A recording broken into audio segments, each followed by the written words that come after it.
This is going to be a long one because there's a lot of background to discuss. First, let me tell you guys a little about my ex-girlfriend, Debbie, 29F now, 22 when we were together, and I were together for 4 years. We met in college and stayed together throughout. After we finished school, we got an apartment together. We lived together for 1 year. Then she ended our relationship very quickly and did not explain why. Debbie was a year older than me and a senior in college, so I was too shy to go talk to her, and she was the one who had to initiate the relationship. She asked me out. She said I love you first after 6 months of being together, and she is the one who suggested that we move in together after college. She was a wonderful girlfriend. She was just very insecure. I don't know what it was, maybe it was because I never really took initiative in the relationship or something similar, but she was just always very insecure and jealous, and she would hate it when I spoke to other girls no matter who they were. So, after a couple of fights, I cut off all my friends who happened to be women because Debbie was more important to me than being friends with other women. And it wasn't just friends from college who I stopped talking to, but I also stopped speaking to my school friends who had been friends with me for more than 5 years at that point.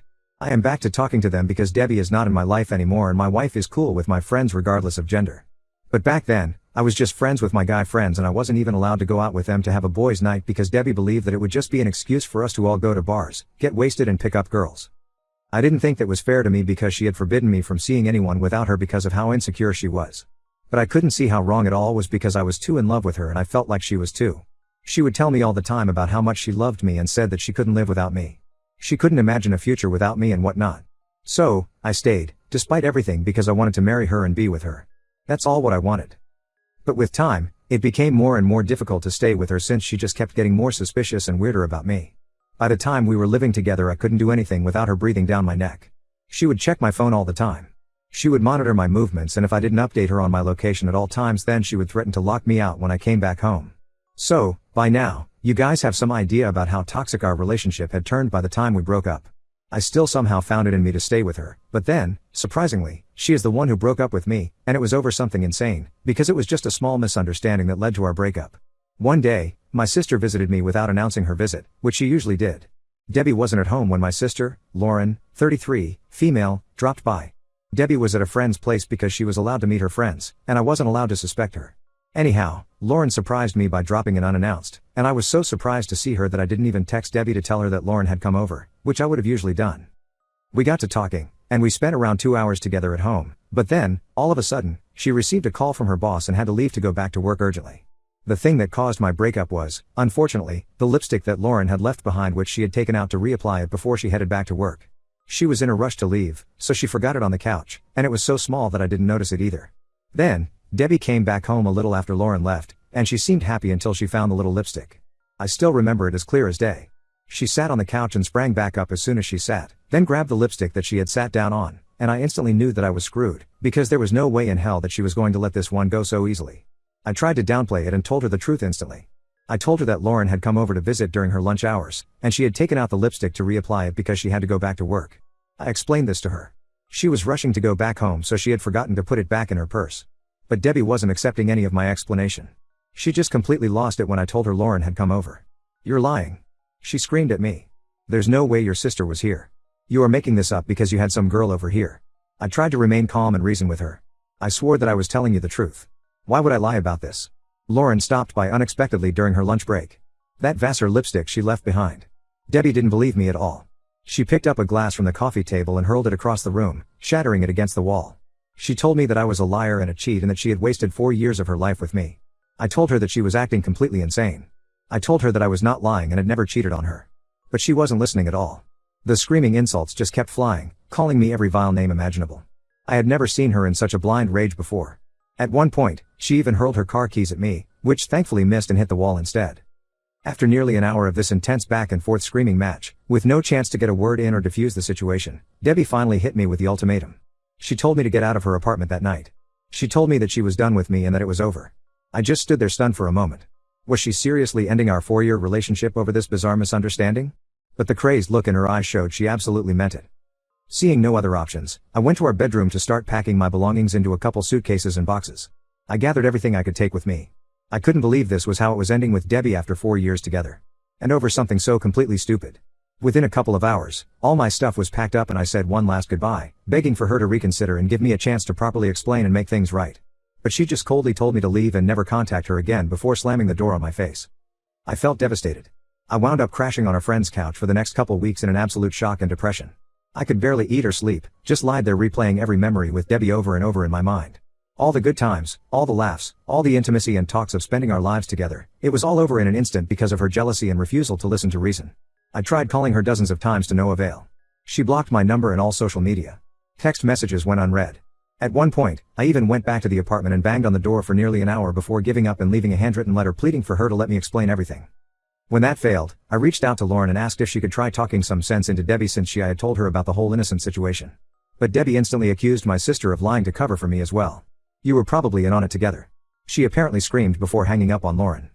I felt so hopeless and like my entire world had shattered into a million pieces. How could someone I loved more than anything, who claimed to love me just as deeply, throw away years of commitment and perseverance over one small meaningless incident? More importantly, how could she flat out refuse to let me explain the truth and work through it? Didn't our relationship and my love mean anything to her at all? As the weeks dragged on, I knew I had to try and move forward, as impossible as that seemed. With the support of friends and family, I eventually pulled myself out of that dark spiral. I forced myself to start going through the motions of daily life again, getting out of the house, looking for a job, making attempts to casually date though my heart wasn't in it at all. Little by little, the cloud started to lift, but I will never forget the deep emotional trauma of having years erased in a blind fury without any chance for explanation or reconciliation. It was one of the most excruciatingly painful experiences of my life and really shook my faith in love for a long time. I just hoped that eventually the scars would heal enough to open my heart again to someone worthy of the trust and commitment I had for Debbie. Update number 1. It took several very long and painful months, but I finally started feeling like myself again after the devastating breakup with Debbie. With the love and support of my friends and family, especially my sister Lauren, the cloud of depression slowly began to lift. Then one random day around 7 months after the horrible blow-up with Debbie was standing before me with a very obvious baby bump. She looked to be around 7 months pregnant. I was completely caught off guard. Rather than any sort of greeting, she just came right out with it in an accusatory tone that she was pregnant and it was mine. I was shocked. How is that even possible? We broke up months ago. She said that she got pregnant right before that whole blow-up. So, the baby is definitely mine as per her. I didn't want to believe what she was saying. No way it was mine. But she instantly cut me off, that familiar anger flaring up.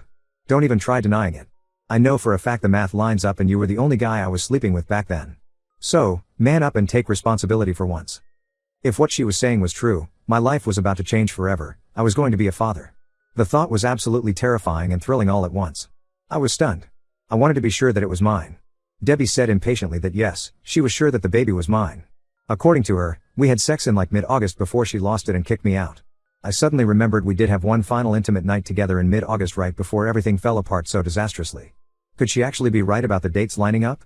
If so, that meant we made this baby before the big blow-up. Debbie's tone suddenly softening to one of pleading. I was angry and stupid, but this is so much bigger. We made a child together, whether you like it or not. And I want us to be a real family now. I gaped at her in shock as she continued. That's why I'm here, to ask you to marry me and we can raise this baby the right way, as parents who love each other like we used to. Just weeks ago, I assumed I would never see or hear from Debbie ever again after the traumatic way she ended things. And now here she was very pregnant, and proposing to me? I told her that I need time to process and think rationally about what's best. She instantly cut me off, getting angry again in an instant. What do you mean you need time? There's no time, you idiot. I'm 7 months pregnant with your damn kid and we're going to get married right now so our child has a stable home. I deeply regretted ever dating someone this irrationally volatile. Debbie jabbed her finger into my chest and said that if I won't marry her right now like a real man, she would take me to court and make sure I pay child support for the next 18 years whether I was in that kid's life or not.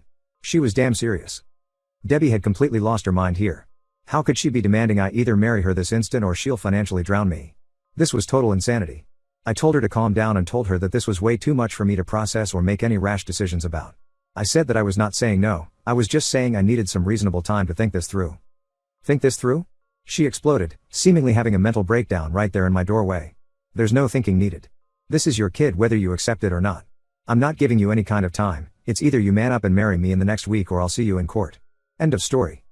With that unbelievable outburst, Debbie turned and stormed off down the hallway, leaving me leaning against the doorframe and feeling like I might actually vomit. After spending a couple of hours laying down, I attempted to look at things more rationally. I pulled out a calendar and started counting backwards from Debbie's claimed due date in June and cross-referencing it to when we had our final intimate encounter in August before the nasty breakup.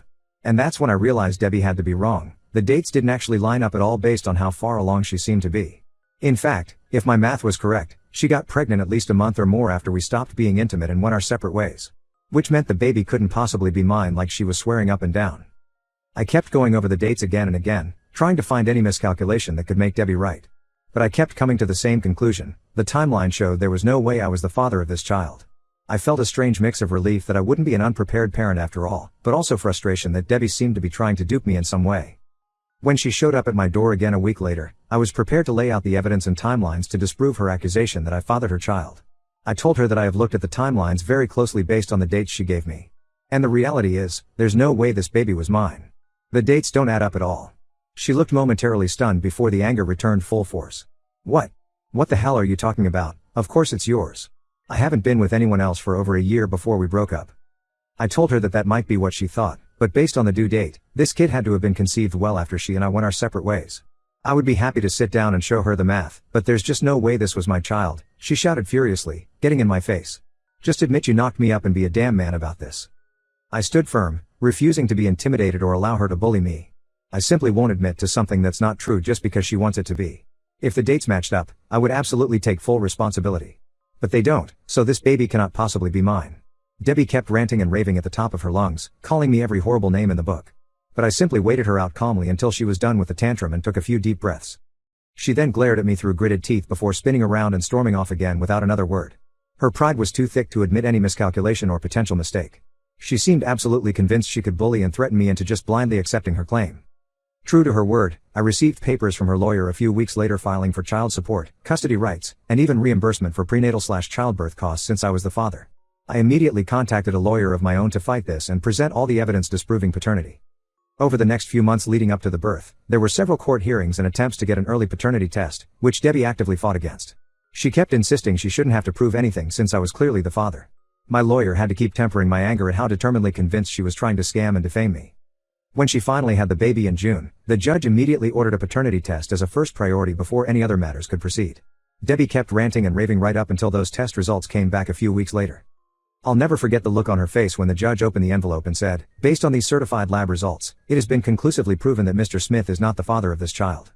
It was the same dumbstruck, slack-jawed expression of someone who had their entire personality and worldview shattered into a million pieces in an instant. She didn't say anything, she just shook her head repeatedly in disbelief. My name was fully cleared exactly as I insisted it would be from the start. But there was no happiness or joy, just a sad unreality to the whole scenario. Part of me almost felt sorry for Debbie, watching a lifetime of delusions and fabrications crumble right before her. The judge immediately dismissed the case and all claims of custody or support against me. Debbie and her lawyer quickly ushered out of the courtroom in stunned silence.